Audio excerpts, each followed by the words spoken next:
नियोक्ता कौन है? क्या दिल्ली में कोई अलग से ऑफिस है इसके लिए? नहीं नहीं, प्रक्रिया सेंट्रलाइज्ड है।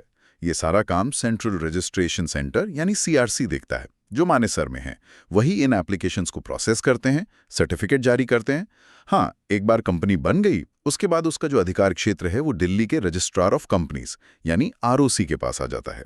तो बाद के कंप्लायंस के लिए दिल्ली आरओसी महत्वपूर्ण है, लेकिन रजिस्ट्रेशन सीआरसी ही करता है। और गाइड में उन 38 नए ई फॉर्म्स का भी जिक्र है जो जुलाई 2025 में लॉन्च हुए। उनसे कुछ फर्क पड़ा है और तेज हुई प्रक्रिया?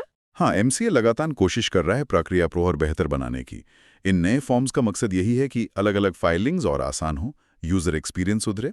और देखिए, दिल्ली जैसे शहर में होने के कुछ और फायदे भी हैं जो इस डिजिटल प्रक्रिया को सपोर्ट करते हैं। जैसे डिजिटल सिग्नेचर सर्टिफिकेट डीएससी जो होता है, वो जारी करने वाली सर्टिफाइंग अथॉरिटीज़ के ऑफिस यहाँ आसानी से मिल जाते हैं, जैसे ई मुद्रा, सिफी वगैरह। तो डीएससी जल्दी बन जाता है। ई स्टैंपिंग की सुविधा है। ये छोटी छोटी चीज़ें मिलकर स्पीड बढ़ा देती हैं। एक और राहत की बात है गाइड में 2015 से न्यूनतम पेड अप कैपिटल की जरूरत खत्म हो गई है। इसका क्या असर हुआ है? अरे, इसका तो बहुत बड़ा असर हुआ है, खासकर छोटे उद्यमियों और स्टार्टअप्स के लिए। पहले प्राइवेट लिमिटेड के लिए 1 लाख रुपए और पब्लिक के लिए 5 लाख रुपए की मिनिमम कैपिटल दिखानी पड़ती थी।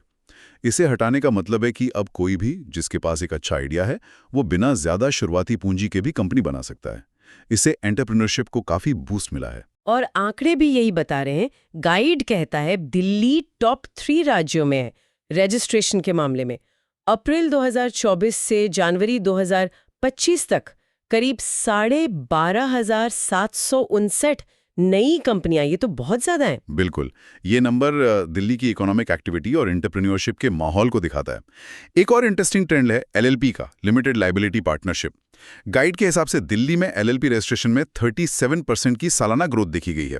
एलएलपी खासकर प्रोफेशनल सर्विसेज में बहुत पॉपुलर है, जैसे CA firms, law firms, consultants, क्योंकि इसमें पार्टनरशिप वाली फ्लेक्सिबिलिटी और कंपनी वाली लिमिटेड लायबिलिटी दोनों के फायदे मिल जाते हैं। अच्छा, और कौन से सेक्टर हैं जो दिल्ली में ज्यादा चल रहे हैं? दिल्ली एनसीआर में टेक्नोलॉजी, फिनटेक और ई कॉमर्स, इनका दबदबा साफ दिखता है। कारण वही है, talent pool, funding ecosystem, digital infrastructure और डिजिटल सुधारों ने तो इन सेक्टर्स को और भी बढ़ावा दिया है। एनसीआर का स्टार्टअप बूम इसी का नतीजा है।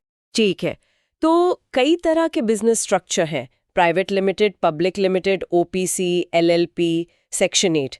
लेकिन गाइड कहता है कि दिल्ली में प्राइवेट लिमिटेड कंपनी सबसे ज्यादा पॉपुलर है, खासकर स्टार्टअप्स और टेक कंपनियों के लिए।